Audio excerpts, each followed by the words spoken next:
तो हेलो दोस्तों, मैं आप लोगों को बताना चाहूंगी कि ज्योति सिंह और पवन सिंह के बीच में अभी काफी झगड़ा चल रहा है। इंटरव्यू में ज्योति सिंह काफी परेशान नजर आ रही हैं और अभी ये भी बताया जा रहा है कि अभी पवन सिंह ने की ज्योति सिंह पे के नाम पे केस दर्ज किया है और पुलिस भी उनको घर पे भेजी है ज्योति सिंह को पकड़ने के लिए। और इस सब को देखने के लिए ज्योति सिंह बहुत रो रही हैं, गिड़गिड़ा रही हैं, घबरा रही हैं और बहुत कुछ बोल रही हैं पवन सिंह को।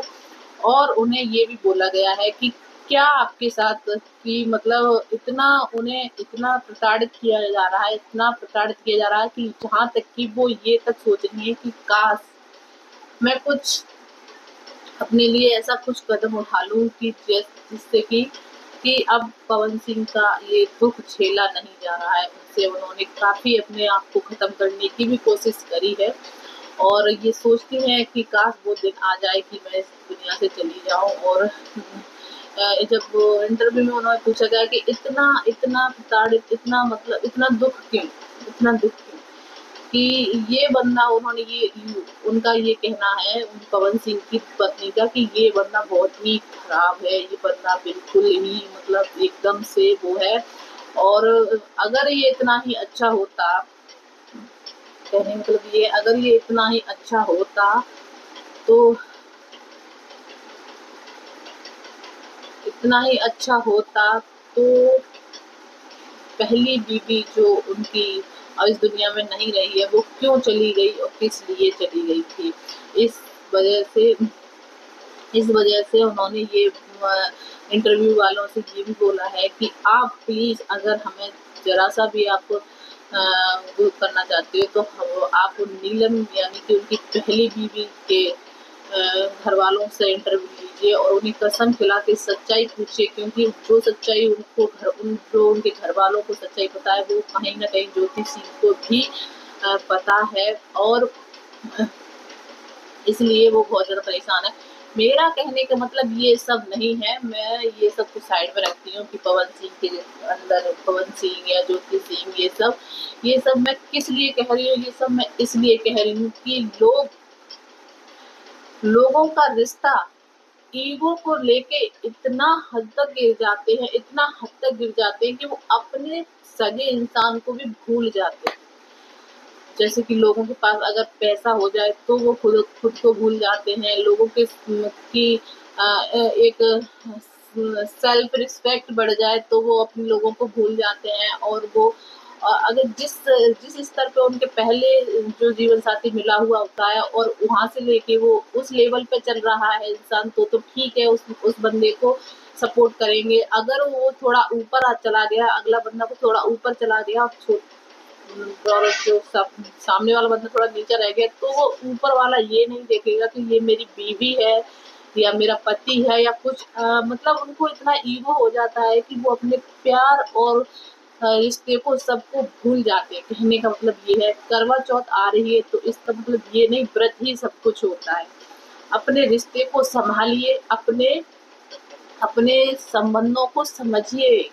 मेरा कहने का मतलब वो है कि जो केस इतने इतने ज्यादा बढ़ रहे हैं, इतने हाल ही में कि ड्रम वाला केस, सांप वाला केस और मतलब क्या क्या नहीं हो रहा इस दुनिया में, सिर्फ इसलिए कि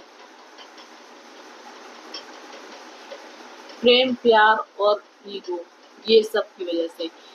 ये सब मत करिएगा। देखो, अगर पहला जो एक है, व्रत का मतलब ये नहीं है कि आप अपने पति की लंबी उम्र बढ़ाएंगे।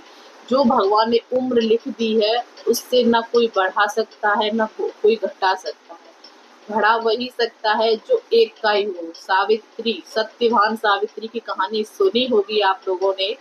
जहां तक मुझे पता है तो सत्यवान सावित्री की कहानी ऐसी है कि उन्होंने अ, काल राजा से भी, यमराज, जो यमराज काल के देवता होते हैं उनसे भी अपना पति छीन लिया था। यानी कि उन्हें अपने पति पे उन्हें अपने पतिव्रता पर इतना इतना विश्वास था कि उन्होंने यमराज से भी अपना पति वापस कर लिया था। और आप लोग क्या कर रहे हो, अपने हाथों से यमराज को भेज रहे हो अपने पति को। क्या ही दशा होगी आप लोगों की।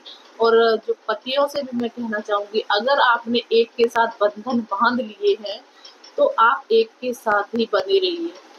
करवा चौथ रखने जो जो पत्नियां होती हैं, जो सच्चे दिल से सच्चे मन से अपने पति को चाहती हैं, प्यार करती हैं कि हाँ मेरे पति की लंबी उम्र बढ़े, वो अपने पति को व्रत रखती हैं। और जो ऐसे ही किसी ने ड्रम में ये सब होता है, जहाँ तक कि हम अपने पतियों के बारे में वो शब्द यूज नहीं कर सकते कि हमारे पति के साथ ऐसा हो जाए, ये शब्द भी यूज नहीं कर सकते। और वो औरतें उन पति को के साथ ऐसा कर देती हैं।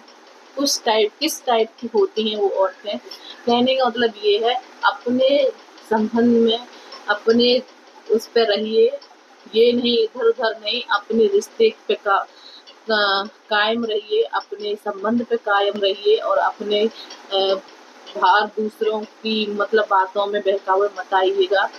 और ये जो पवन सिंह और जो उनकी बात है, उनका तो सिर्फ एक एग्जाम्पल था कि देखिए कोई बंदा अपने स्वार्थ के लिए, अपने स्वाद के लिए कितनों को नीचा दिखाता है, नीचा दिखाने की कोशिश करते हैं लोग अपने स्वार्थ के लिए। उन्हें ये नहीं पता होता कि शायद ऊपर उनका भी भगवान बैठा हुआ है, जिनके साथ गलत हो रहा है उनके लिए भगवान है, जो गलत कर रहे हैं उनके लिए भगवान है। दोनों के लिए भगवान होता है, लेकिन वही भगवान जो जिसके साथ हो रहा है उसका भी समय पलट देता है, और जो कर रहा है उसका भी समय पलट देता है। यानी कि जिसकी चित है तो उसकी पट होगी, जिसकी पट है उसकी चित जरूर होगी, ऐसा नहीं है। लेकिन आप लोग भगवान को भूल जाते हैं, ऐसा मत करिए। अपने रिश्ते, अपने संबंध अच्छे बनाइए, यानी कि ताकि ये सब नौबत ना आए। खुद अपने पति अपनी पत्नी की कितनी इज्जत करते हैं और करनी भी चाहिए। वही पति अपने पत्नी को जेल भेजना चाहता है, दूसरों के सामने इस तरीके से बात कर रहा है, इंटरव्यू में इस तरीके से एक दूसरे की अभद्र भाषा और एक दूसरे की पोल खोलते हैं। ये लोग अच्छा लगता है, कहीं ना कहीं आप उसके साथ संबंध बनाए होंगे, आप कहीं ना कहीं प्यार मोहब्बत की बातें करी होंगी, आप लोगों ने एक दूसरे के साथ सब कुछ शेयर किया होगा, और वही अब ऐसे हो जाए, एकदम ताड़ ताड़ हो जाए, कैसा लगता है आप लोगों को भी।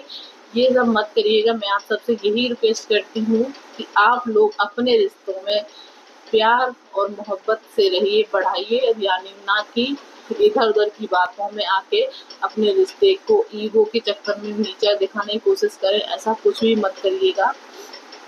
तो प्लीज़ वीडियो थोड़ी सी भी अच्छी लगी हो तो लाइक शेयर सब्सक्राइब ज़रूर करें। वीडियो को स्किप करें बिना ही देखें, क्योंकि अगर आप वीडियो स्किप करे बिना देखते हो तो थोड़ा वो नहीं लगता है। तो चलिए बाय बाय, मिलते हैं नेक्स्ट वीडियो में, तब तक के लिए बाय बाय।